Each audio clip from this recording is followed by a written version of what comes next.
We'd built a life together, but it was all a lie. It started with a single receipt, tucked away in her purse. Everything unraveled from there.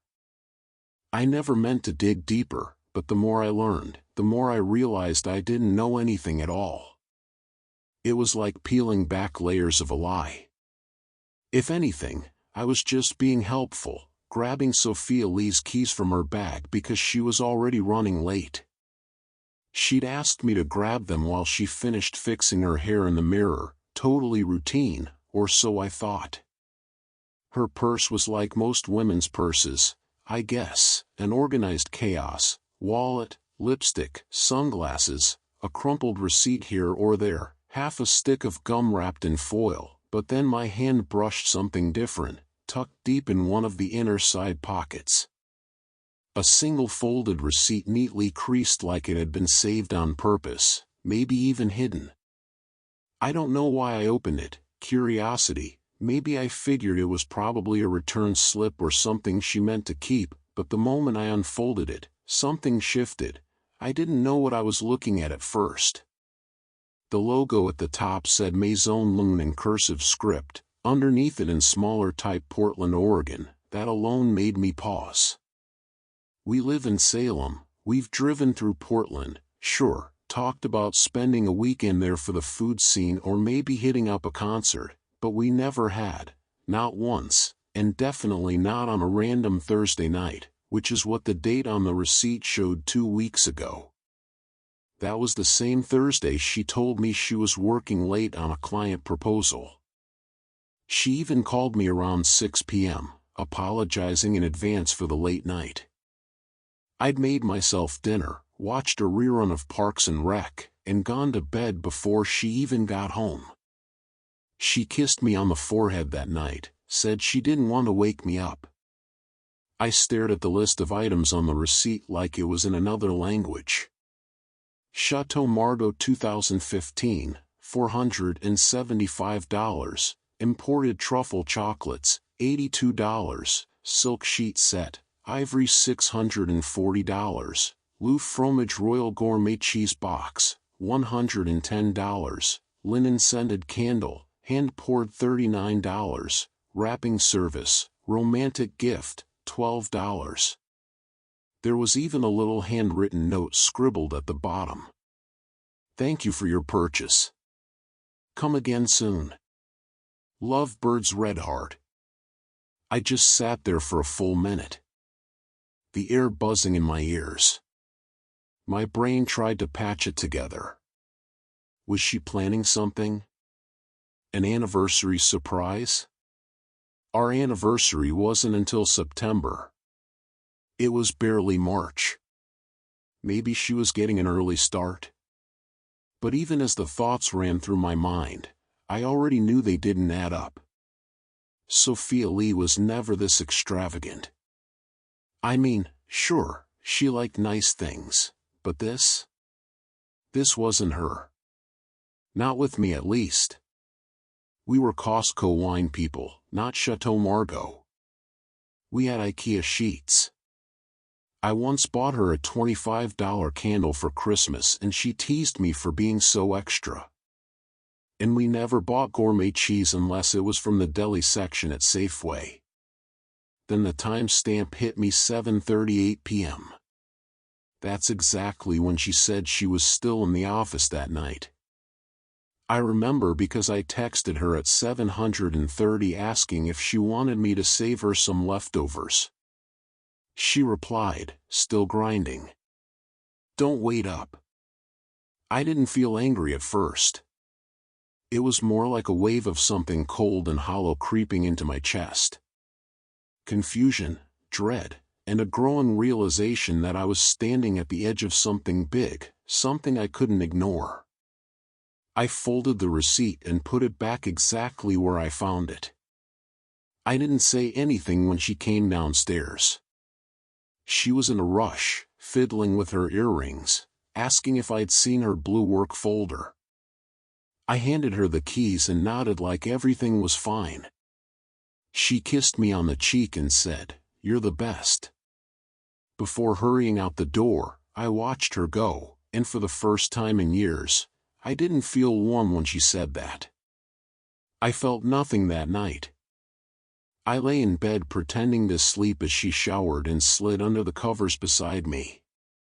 She smelled faintly like lavender and vanilla, the same body wash she always used. But it didn't comfort me. It just made me wonder who else had smelled it recently. I didn't sleep. I just stared at the ceiling in the dark. The receipt playing on a loop in my head like a movie I didn't want to watch. And the more I thought about it, the more questions started stacking up. Why Portland? Who was the gift for? Why hide the receipt? And the biggest one? How much of my life with Sophia Lee was real? And how much of it was a lie I'd been to and loved to notice? I didn't confront her. Not that night. Not the next morning. Not even the day after. When she kissed me goodbye and said she had a working brunch with clients. I said, "Good luck," and smiled. I even made her coffee the way she liked it. Extra cinnamon splash of oat milk. She didn't notice my hands were shaking. There was a part of me that wanted to explode. Slam the receipt down on the kitchen table and demand the truth. I pictured that moment over and over in my head. Her stunned silence. The lies unraveling. The excuses. The look on her face when she realized I knew. But I didn't give her that. Not yet. Instead, I chose to observe. In the days that followed, I started paying attention in a way I never had before. Not just listening but watching. I studied the details like I was living in someone else's home. Surrounded by clues. Sophia Lee's life was a script. And I'd finally started reading between the lines. She got more careful. More distant. She used to leave her phone face up on the counter while we cooked together. Now it was always screened down. Tucked into her back pocket or left charging in the bedroom. Locked. Silent. Unreachable. She'd flinch when it buzzed. Casually glancing to see who it was. Then quickly stuffing it away. I started noticing patterns. She'd disappear for girls' nights almost weekly now. Always with vague explanations. Names I didn't recognize or plans that didn't quite line up. I asked how it went just to see what she'd say. She'd smile too quickly. Her eyes not matching the expression. Oh, you know it, just catching up. The usual. Once. She came home late. Claiming they'd stayed out for drinks after dinner. Her lipstick was freshly reapplied. But her hair looked a little too perfect. Like she'd redone it in a car mirror. She tossed her heels in the corner, yawned, and said she was exhausted. When I leaned in to kiss her goodnight, she stiffened ever so slightly. Almost like guilt had a scent and she was afraid I'd smell it on her skin. She smiled at her phone more. Little flickers of something. Joy maybe. That I hadn't seen directed at me in weeks. Sometimes she'd get a text in the middle of dinner and laugh quietly before excusing herself to the bathroom for 20 minutes. When she came back, she'd pretend nothing happened. I started keeping notes. Not in a journal or anything that could be found. But in my head, dates, times, excuses, slip-ups. Every lie was another thread I could trace back to wherever this started. I wasn't looking to catch her in a trap. I wasn't plotting revenge. I just needed to understand. And honestly, there was a small part of me that hoped I was wrong. That I'd misread everything. That I was the paranoid one. Projecting some insecurity onto an innocent woman who was just trying to hold our life together. But with each passing day, that part of me got quieter. One afternoon, I watched her from across the living room. She was on the couch, legs curled up under her, laptop open, half watching a show she wasn't actually following. Her phone lit up next to her. She read the message, smiled, then turned the screen away from view. That smile was soft, private. The kind you give someone who makes your heart race. I hadn't seen that smile in a long time. Not directed at me anyway. I asked casually, "Something funny?" She looked up startled. Your phone." You smiled. "Oh," she said, brushing a strand of hair behind her ear. "Just a meme from Julia. You know how she is." I nodded, pretending to believe her. Julia lived in Denver. I hadn't heard her name in months. Later that night, after she went to bed, I sat alone in the dark, replaying everything. I felt like I was living with a stranger who wore my wife's skin. She still said, "I love you" before bed. Still asked about my day. Still kissed me goodbye. But it all felt rehearsed. Like she was keeping up the performance because she hadn't figured out her exit strategy yet. What scared me most wasn't the idea that she was cheating. It was how good she was at pretending she wasn't. The mask hadn't slipped once. Not really. Not in a way that someone else would notice. To the outside world we were fine. Smiling couple. Weekend brunch. Matching Halloween costumes in our photo albums. But I'd started to see the cracks. The little pauses. The deflections. And in those silent gaps between what she said and what I knew, something terrifying grew. The realization that our marriage was already over. She just hadn't told me yet. There's a certain kind of ache that comes from not knowing the truth but already feeling it in your bones. That's where I lived for weeks. Somewhere between suspicion and certainty.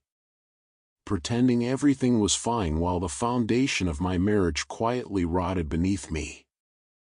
I needed answers. Not guesses. Not gut feelings. Cold, undeniable facts. So I called my cousin Dean Mitchell. Dean Mitchell and I had grown up like brothers. He's the kind of guy who speaks in 3-word sentences and always seems to know more than he says. Spent 7 years in private security before switching to freelance surveillance work. Divorces, custody battles, corporate stuff. Not a profession for the faint of heart. When I called, I didn't even have to explain. He just asked, "How bad?" "Bad," I said, "but I need to be sure." "Then let's get you sure." The first night we followed her, it almost didn't happen. She claimed she had a team happy hour after work. I told her to have fun, kissed her on the cheek like usual, and watched from the window as she backed out of the driveway in her silver CR-V. 5 minutes later, I was in Dean Mitchell's old Jeep Cherokee, parked 2 blocks over. We followed her downtown, keeping our distance. She didn't go to the bar she mentioned. Instead, she drove to a small spa hotel outside the city, a place called the Tannery House. Quiet. Upscale. Tucked away between a vineyard and a hiking trail. It was the kind of place you booked to disappear for a night, not network over drinks. Dean Mitchell pulled into a dirt turnout across the street. McKay * led the lights and watched. At 7:52 p.m., she stepped out of the car, dressed in a navy trench coat, and heels I hadn't seen in months. She adjusted her hair in the rearview mirror, then grabbed a small overnight bag from the back seat. Louis Vuitton.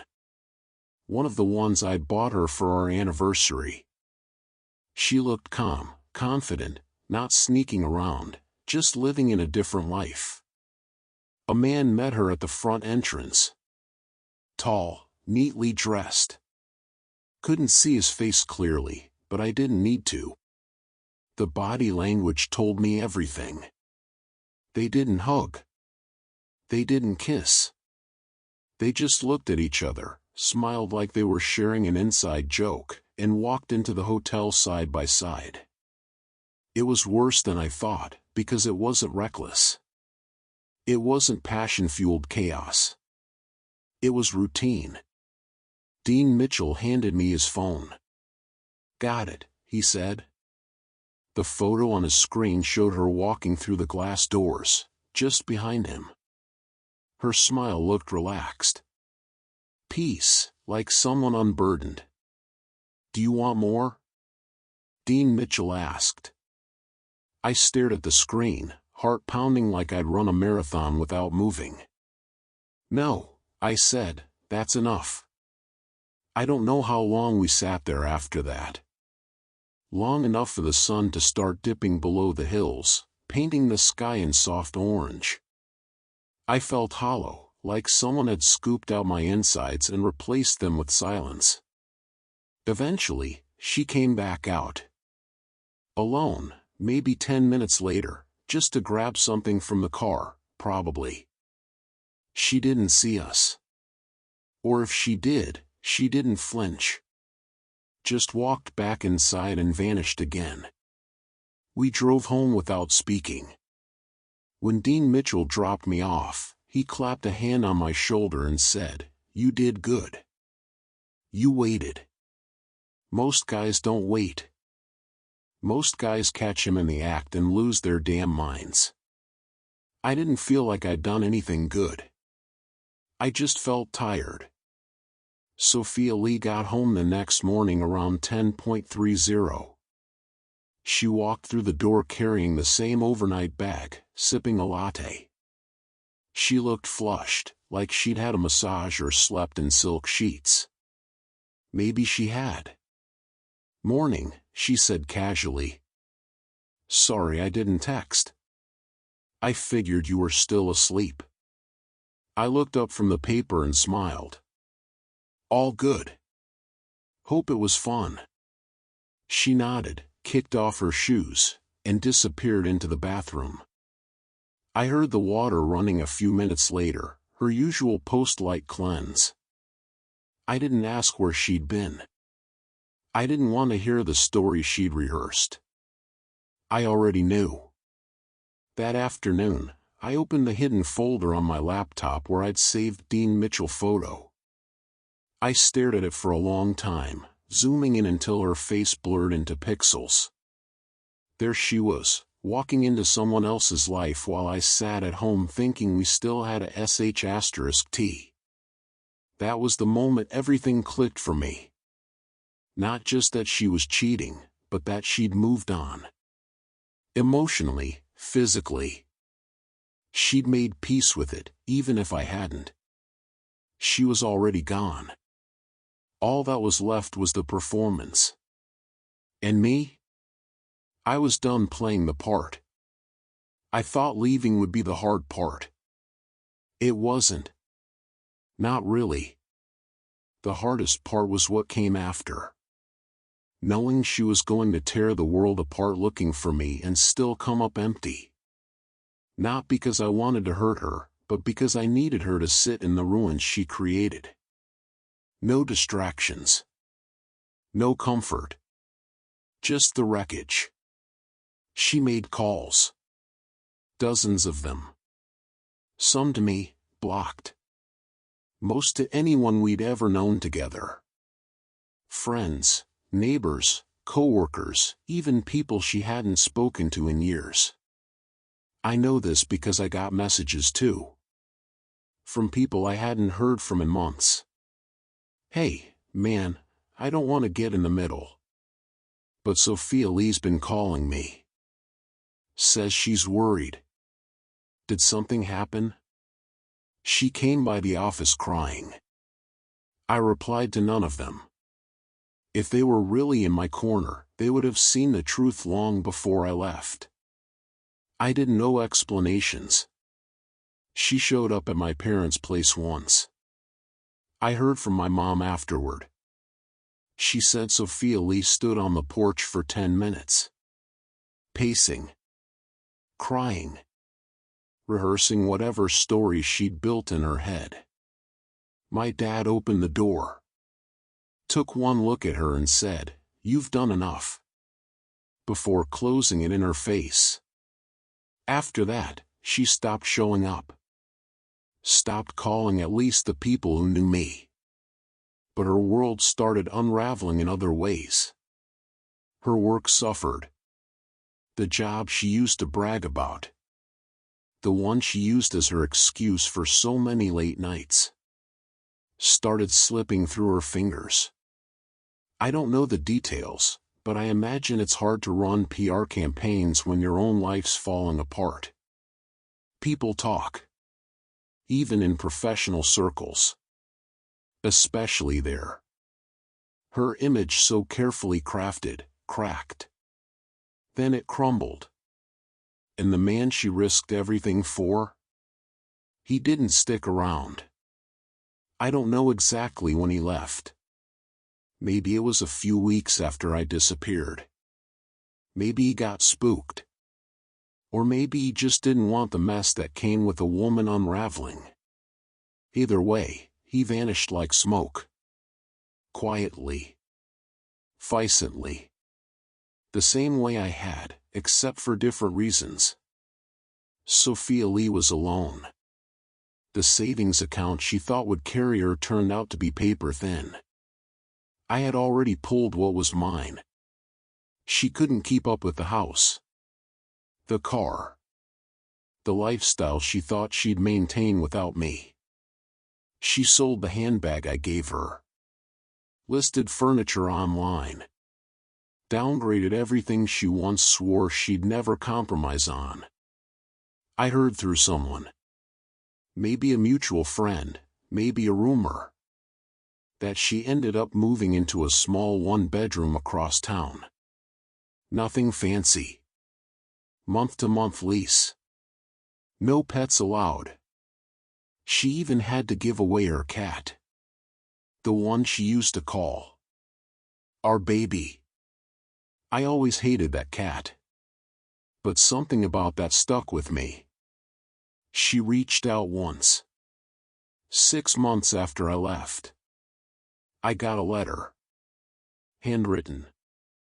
Postmarked from our old neighborhood. It arrived at my new place. Forwarded from an address she couldn't possibly know. She must have tried every variation she could think of until one hit. Inside was a single page. It started with my name. Just Chris. Like she was writing an apology to a ghost. She didn't ask where I was. Didn't try to explain. It was just 4 paragraphs of pain, guilt, and something that might have once been love.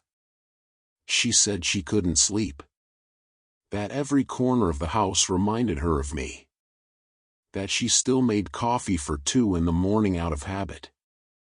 She didn't ask me to come back. She didn't ask for forgiveness. She just said she was sorry. For all of it. For lying. For pretending. For taking something real and twisting it into something cheap and hollow. She ended the letter with, "You didn't just leave the house, Chris. You left the light. And I can't seem to find it again." I never responded. I folded the letter back into the envelope. Tucked it into the bottom drawer of my desk.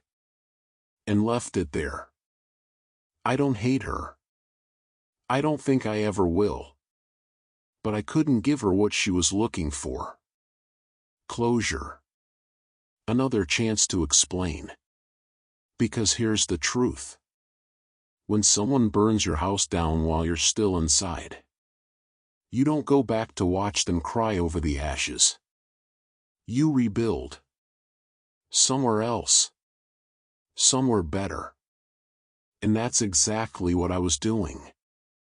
3 years passed. Not quickly. Not like one of those movie montages where pain dissolves into laughter and brunch and fresh starts in under 2 minutes. No, real healing is slower. Clumsy. Some days you feel like you're moving forward. And others you wake up drowning in memories you didn't ask to revisit. But you keep going anyway. That's what I did. I built a quiet life in Seattle.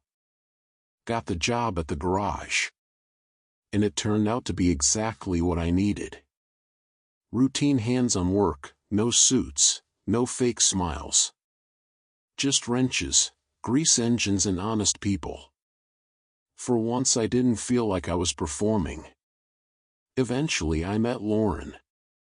She came in one day with a busted radiator and a calm presence that immediately felt different. We talked. Then we talked again. Coffee led to walks. Walks led to dinners. And for the first time in years, I didn't feel like I was waiting for the other shoe to drop. Lauren wasn't flashy. She didn't wear red lipstick or speak in riddles. She didn't hide her phone or bathe in compliments from strangers. She was kind. Steady. The kind of person who really listens. And tells the truth even when it's uncomfortable. We got married at the courthouse on a rainy Tuesday. Just the two of us and a couple of friends as witnesses. No rings with secrets behind them. No vows we couldn't keep. Just a simple promise. Honesty above all else. I put the past behind me. Or at least I thought I had. Then one evening everything came full circle. My new company, Lauren's actually, I'd started doing fleet maintenance for them. Was hosting a corporate event at a hotel downtown. Nothing fancy. Just one of those holiday mixer things with finger food and plastic wine cups and awkward name tags. I didn't want to go. But Lauren said it'd be good to get out. Meet people, show my face. So I went. We stood by the catering table, joking about the meatballs and trying to guess who was going to drink too much and embarrass themselves first. I had just reached for a mini quiche when I felt the air shift. You know that feeling. Like someone staring at you hard. I turned my head and saw her. Standing near the registration desk. Half in and half out of the ballroom light. Holding a coat that looked 2 winters too old. And an expression that broke something in me. I didn't even know was still there. She looked thinner. Not in the way she used to brag about. But in a way that said life had taken more than it gave. Her hair was tied back. Her heels scuffed. Her eyes. Those eyes that used to smile with secrets just looked tired. Hollow. She froze when she saw me. And for a split second I thought she might pretend not to. But no. Her face crumpled. Completely. Like the weight of everything she'd lost came crashing down in that 1 second. Her hand flew to her mouth. And her eyes welled up. Instantly glassy with tears. She didn't move. Just stood there. Like she couldn't figure out how to take the next step. Lauren touched my arm. You okay? I nodded. Yeah. Just someone I used to know. The whole scene. My relaxed posture. The way Lauren leaned gently into me. The ring on her finger that she knew wasn't the one she gave me. I watched her face change. Shock. Heartbreak. Something close to regret. Then acceptance. And I didn't flinch. I didn't walk over. I didn't nod or wave or smile. I just turned back to Lauren. Said something dumb about the Minikish being better than expected. And we moved on. Sophia Lee stood there. The city swallowed me whole as I walked away, the echoes of what we had dissolving into the noise. I didn't glance back.